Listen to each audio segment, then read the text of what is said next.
So the last video in this particular series around site setup that we wanted to have a look at was around authentication. So when we talk about authentication, there's basically it's looking at the user journey, and there's really two sort of user journeys or two steps to the user journey within Moodle. So the first part of that is authentication.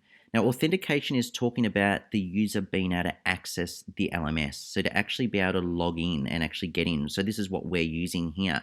We're authenticating into our LMS. So this is me now manually authenticating in. The other option is when we talk about enrollments. So that's actually an enrollment method is then when you get people into a course. So you start off by being authenticated into the site. You then need to be enrolled into a course. So it's basically a two-step process for a user to be able to gain access to the content that's within our system. So with our authentication methods, there are quite a lot, and there's quite a few out there. So there's a lot of things that some companies are choosing to do around single sign-on, integrations with external systems for authentication, integrations with Microsoft 365, lots of options like that. So we can certainly tailor any solutions that you need to suit your organization, and that's something that we would be having a conversation with you about during this onboarding process, and the sales team might have already as well, just to make sure that the system your users are authenticating via the method that you want. We also offer authentication methods around OAuth, which is using Google and Facebook to be able to log in as well, so that users don't have to remember yet another username and password. They can literally just keep using the one that they do already know off their popular social media channels like I was saying, like Facebook or Google, for example there. So what we do have out of the box though with Moodle, and the two things that I'm showing you here, and just so that you know where things are and where they're located, is our manual authentication, which is what we're looking at on the screen here. And I'm also going to show you the ability to turn on self-registration as well. So some users or some organizations like users to be able to self-register for their site. So that actually enables them to create their own account. And then perhaps once they log in, they might actually be able to self-enroll into courses. So we have some clients who actually have no touch with a user at all. So the user will come along, they will self-register, they will self-enroll, they will take a course, receive an automated certificate, and they will leave again, and they have not actually touched anybody at all. It has all been a fully automated process. So it really just comes down to you mapping out what your authentication method is and what your user journey is going to be. So to find out where all these are sitting, just so that we have a bit more of an idea about what's going on with all of that, if I expand the administration menu on the bottom here, and I go down to site administration, this takes me into the fully fledged Moodle site admin section. So those of you who are familiar with Moodle and have used it before might be familiar with the screen that you're seeing here.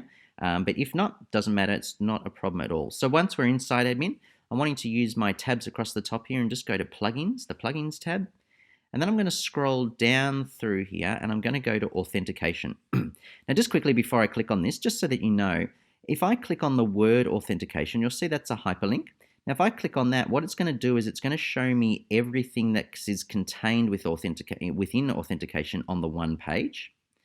If I wanted to just see an individual item, I could click on that particular item on the right-hand side here, and I will see just the individual item. So I'd see settings just for auto-enroll cohort, just for manual accounts, as opposed to click on authentication where I'll see everything, all the settings for all three of them. So in this case, I am going to click on authentication. And we'll just have a look at the options that we have available to us here. So through here, I have manual accounts. So there's 22 users that have a manual authentication method set up within the system here. So there's been 22 that have been created who have a username and password. So manual accounts is what I just did on the home screen before. I enter a username, I enter a password, and away I go. Through here, though, this is also where we can turn on and where we set up a lot of other things. So we might turn on, like I was talking about with OAuth. That might be where we set up Google and Facebook logins. It might be where we do our single sign-ons, SSOs and all that sort of stuff. It's all set up through our authentication page here. And we can help you, and we will work through any sort of other setups that you have as we go along through the process here. The one that I did want to show you, though, was the email-based self-registration. So that was where I was saying to you about a user being able to create and manage their own account. So they can actually turn on this. So this basically, by enabling this feature, it turns on a create account button on my login page and allows the user to create their own account. So what I can do here is you'll see under Enable here, we have this default Moodle icon, which is the little picture of the eye. When an eye is open and it's considered active, you can see this is what an open eye looks like. When an eye is closed, it's the eye icon with the little cross through it. So that's what an inactive, what a hide sort of thing would look like. So the feature I'm wanting to turn on here is email-based self-registration. So I'm going to click on the eye to enable that feature. So to turn it on, you'll see it pops up in the list here, and it's now open. So email-based self-registration is now available. And I'm going to scroll down a little bit further. And what out of the box, Moodle disables self-registration, so it doesn't turn it on by default. So if I am wanting to use it, instead of it being disabled, I need to go down to my drop-down and click email-based self-registration. So now that is in the list there. So now it's going to be using and allowing email-based self-registration. So all I now need to do is scroll to the bottom of the page, and we'll talk through these settings in a tick. I'll come back to this, and we'll click Save Changes. And so now I have set up my email-based self-registration. So if I log out of my site, and so I'll just go to my profile and click Log Out at the top right-hand side, you'll now see that I have a Create New Account button. And so I've now enabled the email-based self-registration process. So if I was to click on that, the user would now be able to go through and register for an account with our site. And it's that easy to set up. All right, so I'm not going to do that. I just want to go back in here. I'm just going to jump back in here and just talk through a couple of other things around that authentication area here, just so that you know exactly what options are within this area. So expand administration, click on site administration, click on plugins, scroll down the page slightly and click on authentication. Now I don't want that email-based self-registration, so I'm just going to disable it. So I'll turn that off. So I'll click the eye and I'll hide email-based self-registration. And it's automatically put that self-reg back to disabled. Some of the other things I just wanted to quickly talk to you about within this section here is the ability to allow login via email. So by default, Moodle requires, so when we're looking at that manual authentication method out on that main page, enter your username, enter your password. Sometimes usernames can be really hard to remember, and users want, or managers in that, want to give the people in their system the ability to log in with either your username, if you remember it, or your email address. So the ability of clicking here is to enabling that box, so ticking that to say, yes, I do allow people to use either within the system there, so they can log in with either one. Allow accounts with the same email address.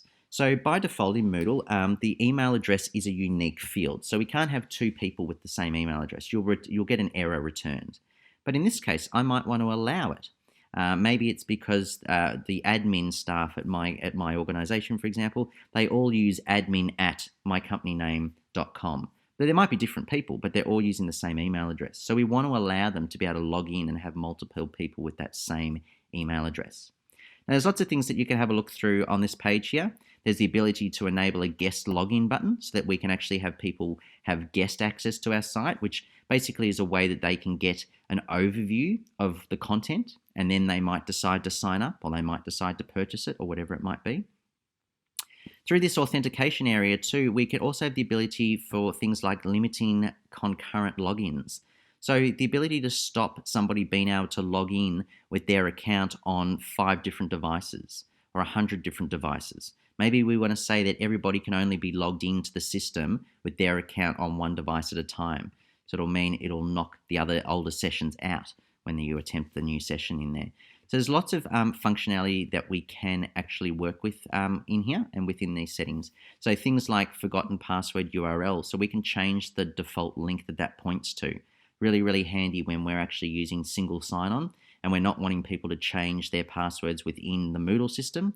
We're wanting them to change their password within the company's system itself. So we want to redirect them if they have forgotten their password link and if they've actually needed to change any of that.